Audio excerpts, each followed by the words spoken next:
এই যে good morning, নমস্কার সকলকে।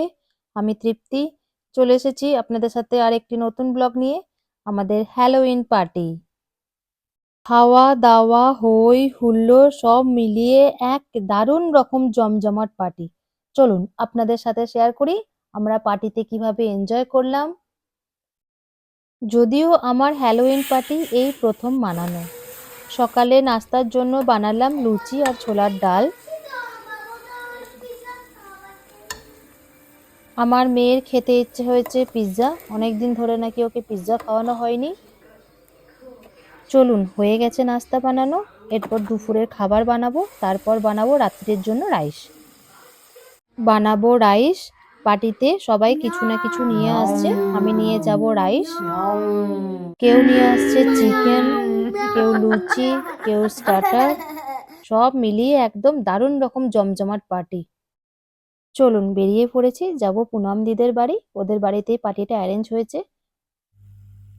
এদিকে দে ক্যাট চেঞ্জ করো হ্যাঁ তাড়াতাড়ি করো এবার তাড়াতাড়ি করো তাড়াতাড়ি কেন কেন কেন ভিডিও ইউটিউবার এখানে দেখছো না কত সুন্দর ডেকোরেশন করছে কি ভয় কি কাজ হচ্ছে এদিকে কন্ট্রোলার আছে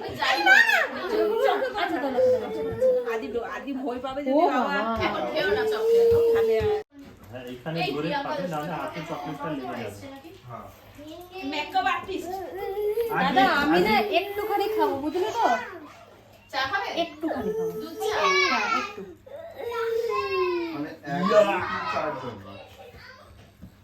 আমারটা একটু জোকার बोल रहा तो जोकर কি খেলেন কালো এই তো হলো এই ঘুরিয়ে ঘুরিয়ে ভিডিও হচ্ছে পুরো মুখে সাদা করতে হবে দেখছো ছেলেগুলোকে পুরো এক্সপেরিমেন্ট হ্যাঁ ছেলেগুলো মেকআপ আর্টিস্ট এই যে মেকআপ নিয়ে বসে আছে সৌমি এনেছে কেক, কিন্তু কেকটা কি বলে কাটা হচ্ছে না হ্যাপি বার্থডে, কারো কিন্তু বার্থডে না, এমনিই কাটা হচ্ছে বার্থডে বলে।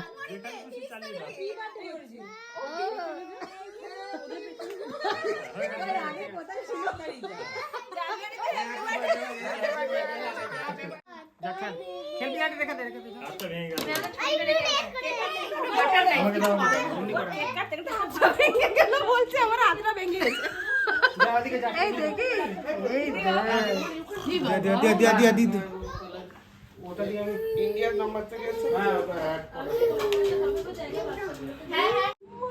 কার দাঁত আছে দেখি বেশি করে বের করো বড় বড় দাঁতগুলো আমার দাঁত আছে দুটো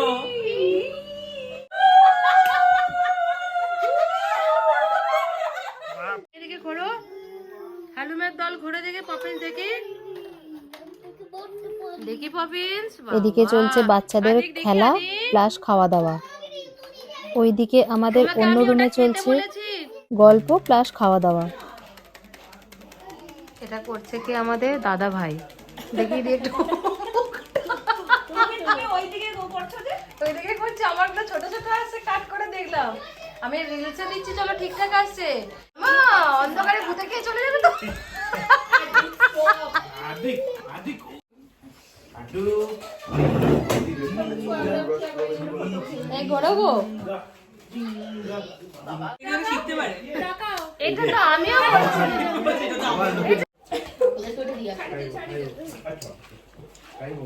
দাদাকে নিয়ে চলো দাদা অনেক ভারী তুলতে পারবো না ফটো তুলতে বলেছি বলে তুলতে বলিনি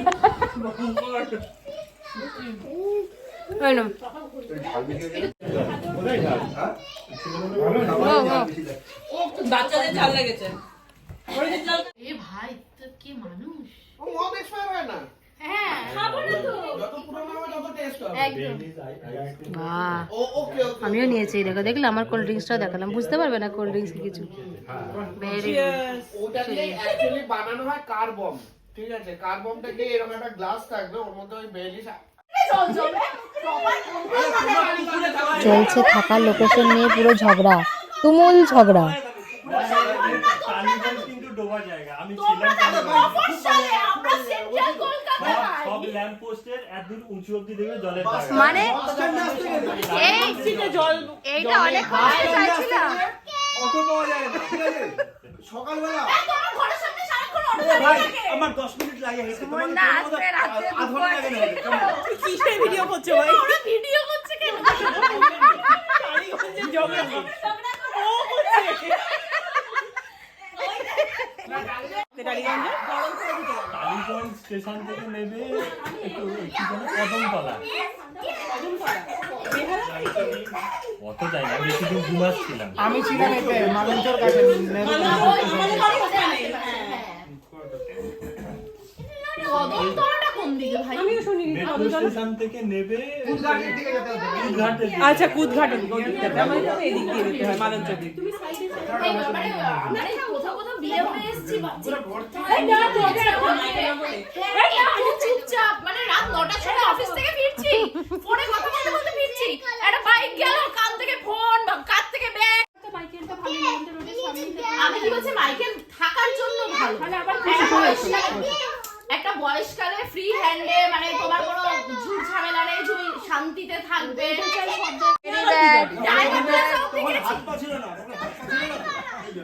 পুরো ইনসাল্ট সুমনদা। দিদিকে বলছি ডায়মন্ড প্লাজা গেছি, আমার দিদি বলছে বিয়ের আগে, তখন বিয়ে ঠিক হয়ে গেছে ওর এখানে।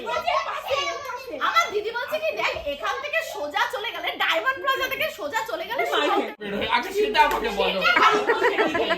সেটা বাদ দাও, সে বের হয় না, তার প্রয়োজন হয় না হ্যাঁ বের হয় না। বয়স হলো কি করতে পারবে? হ্যাঁ, আমরাই তো বেরোতাম। হচ্ছে না, পৌলমী তুমি হেরে যাচ্ছ কিন্তু হবে না। চলে এসো, অফিসও কাছে পাবে, হ্যাঁ ঠিক আছে? হ্যাঁ কিন্তু একটা ভালো দেখে ফ্ল্যাট পেতে হবে তো। এই রাজবাড়িটা ভালো ভালো ফ্ল্যাট আছে। হ্যাঁ নাম কি জানি বড় ছোট। দেখে এসেছি তপনদা জানে কত ঘুরিয়েছে আমাদের। একবার আস্তে আস্তে হ্যাঁ মানে বেচারা চেষ্টা করেছে। এবার সিনটাতে গেছি, ও প্রথমে বলছে আমাদের না 2000 স্কোয়ার ফিটে অডিটোরিয়াম আছে, আর আমি ওই রকম আমি একটু কাঠখোট্টা টাইপের, আমি সারাদিন অডিটোরিয়ামে থাকবো না, আমাকে বাড়ি দেখান, বাড়ি স্কোয়ার ফিট কত। ভাই ওখানে তুমি কত টাইম স্পেন্ড করতে? এই যে ঠিক আছে। এর কাছে সুইমিং পুল আছে যাতে জল থাকে না। আমি জানি। এর বাড়িতে সুইমিং পুল। চলুন, অনেক হাসি গল্প ঝগড়া সব হলো, যাকে বলে একদম জমজমাট পার্টি। এবার খাওয়া দাওয়া করে বাড়ি ফিরবো। বাই বাই, দেখা হবে পরের ব্লগে। ভালো থাকবেন, সুস্থ থাকবেন, আনন্দে থাকবেন।